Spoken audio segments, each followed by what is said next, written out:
মেয়েদেরকে স্কুলের বাইরে বেঁধে রেখে ভোট করাবো, এটা তোমাদের কাছে কথা দিয়ে গেলাম। আর কিভাবে গুনে আনতে হয় আমাদের মায়েদের বোনেদের ভোটগুলো, সেভাবে আমরা 4 তারিখে গুনে এনে দেখাবো। ভোটটা করাও, কথা দিয়ে গেলাম 4 তারিখে গণনা কেন্দ্রে এদেরকে খুঁজে পাওয়া যাবে না, বলে দিয়ে গেলাম তোমাদেরকে। এই বলে সংক্ষিপ্ত বক্তব্য। তুই করো না ওগুর বুগুর, পার করবো তোমার এবার ঘটক পুকুর। যতই করো না হাঁপাহাঁপি, খাওয়াবো তোমার এবার নোনা পানি। তাই তো?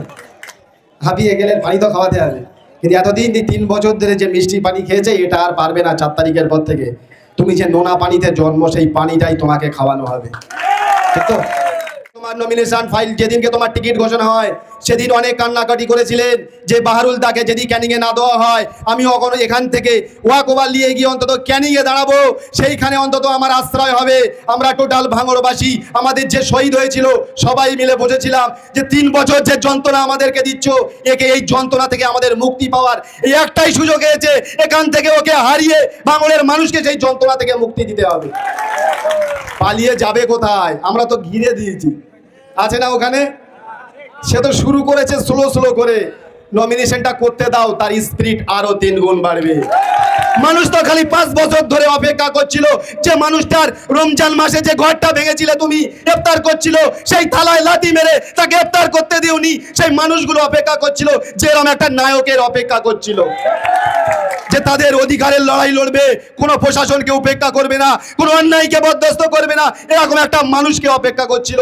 যেরকম একটা মানুষ আসুক এই সন্ত্রাসের বিরুদ্ধে বুক চিতিয়ে চোখে চোখ রেখে লড়াই করে, তাই তো আমরা ভাঙড়বাসী সর্বস্ব স্যাক্রিফাইস করে ওনাকে আমরা ক্যানিংয়ে দাঁড় করিয়েছি।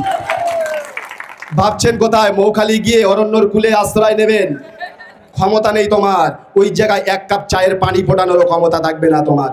যেসব গরিব মানুষের জমিগুলো আপনি কেড়ে নিয়েছেন, যেসব দোকানগুলো বন্ধ করে দিয়েছেন, তারাই তোমার বিরুদ্ধে আওয়াজ তুলবে। খালি সময়ের অপেক্ষা করুন, সেই সময় তোমার জবাব দেওয়া হবে। ভাবতে অবাক লাগে এই মেলামাঠ, যে মেলামাঠে যে আতঙ্ক 2023 সালে তৈরি করেছিল, সেই আতঙ্কে আমরা ভাঙড়বাসী এখনো আছি। সেই আতঙ্ক মুক্ত করতে হবে তো নাকি? আচ্ছা, অ্যাম্বুলেন্সে করে বোম বন্দুক বয়, অ্যাম্বুলেন্সে করে বোম বন্দুক নিয়ে যাওয়া কি সম্ভব? আমরা ভাবি, আমরা বসেছিলাম যে রাতের বেলা যতগুলো অ্যাম্বুলেন্স যাবে ততগুলো অ্যাম্বুলেন্স আমাদের ছেলেরা চেকিং করবে। সত্যি বলছে, আমাদের তো কষ্ট হচ্ছে যে অ্যাম্বুলেন্সগুলো চেক করব। কত বড় নরপিচাস, চিন্তা করে দেখো যে আমাদের অ্যাম্বুলেন্সটা চেক করতে আমাদের খারাপ লাগছে, আর ওরা সেই অ্যাম্বুলেন্স যাতে আমার মায়েরা, গর্ভবতী মায়েরা হসপিটালে যায়, কেউ অ্যাক্সিডেন্ট হলে হসপিটালে যায়, সেই অ্যাম্বুলেন্সগুলো তারা বোম বন্দুক মেশিন বহন করার জন্য ব্যবহার করছে। এটা কি ভাবা যায়? কোনোদিন ভাঙড়ের জমিনে এরকম হয়েছিল? হয়েছে? কোনোদিন হয়েছে? এটা কি সম্ভব? তাই তো বলি, ওদের এমএলএ গুলো এত অ্যাম্বুলেন্স দান করে কেন? এই কাজগুলো লাগানোর জন্য অ্যাম্বুলেন্স দান করে, তাই তো? ঠিক আছে, যদি 1 মাসের জন্য আমাদের খারাপ লাগেও লাগুক, কিন্তু প্রত্যেক রাতে প্রত্যেক দিনে আমরা অ্যাম্বুলেন্স চেক করা হবে।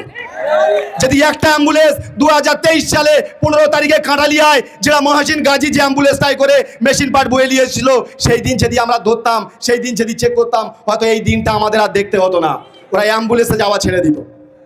আপনি ভাঙড়ে বলছেন আমি ভাঙড়ে উন্নয়ন করেছি, আমাদেরও তো এখন ঘুরপাক খাচ্ছে, ক্যানিংয়ে র্যালি করছে, বাড়ি বাড়ি যাচ্ছে না?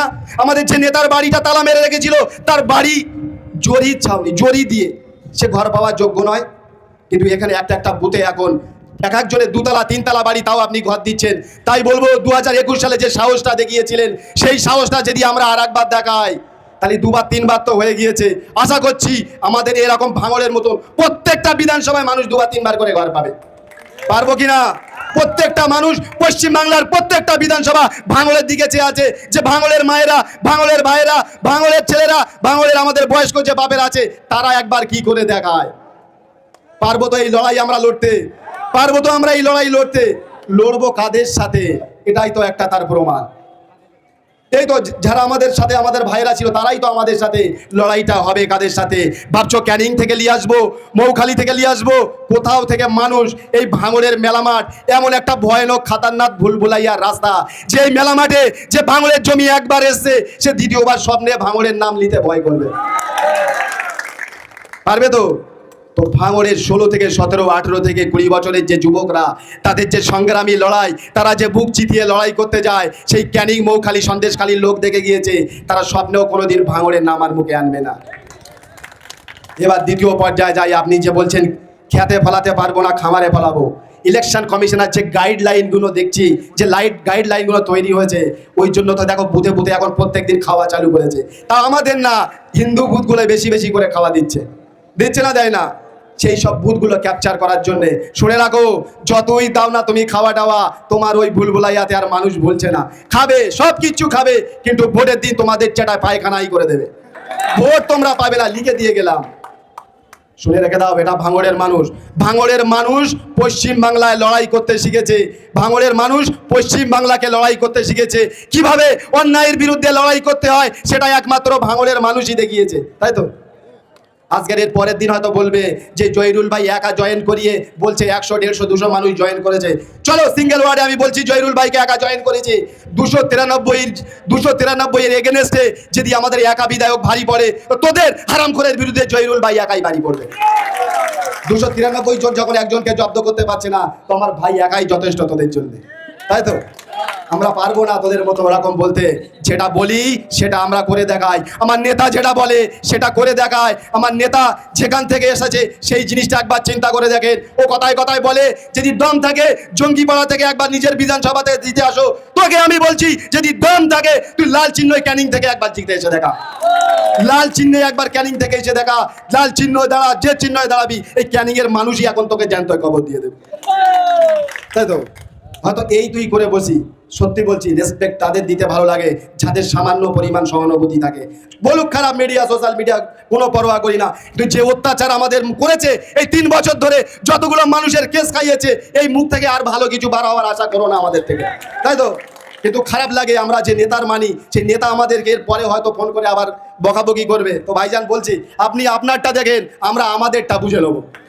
আপনি আপনার চিন্তা করেন, আপনার সম্মান কোনোদিন হানি হয়নি, হতে দেব না। আমরা যেভাবে 2021 থেকে যেভাবে দাঁড়িয়ে আছি, টোটাল পশ্চিমবাংলার শক্তি, প্রশাসন শক্তি টোটালটাই আমাদের কেনার জন্য, আমাদের জেল খাটানোর জন্য যেভাবে আমাদের পিছনে লাগিয়েছে, আমাদের ভাঙড়ের ছেলেরা, ভাঙড়ের যুবকেরা যেভাবে দাঁড়িয়েছিল, আগামী এই 4 তারিখ পর্যন্ত তার চেয়েও আরো শক্তিশালীভাবে দাঁড়িয়ে থাকবে। এটা আমরা আজকে বলে দিয়ে গেলাম। এইখানে প্রয়োজন আছে আমাদের নওশাদ সিদ্দিকী ভাইজান, বলছি তো, টোটাল প্রচার করুন পশ্চিমবাংলায়, কোনায় কোনায় গিয়ে প্রচার করুন, ভোট প্রচার। ভাঙড়টা আমরাই বুঝে নেবো। আমাদের যা আপনি তৈরি করেছেন একটা একটা ছোট মিসাইল, আমরাই ভাঙড়ে কি হবে না হবে আমরাই বুঝে নেবো।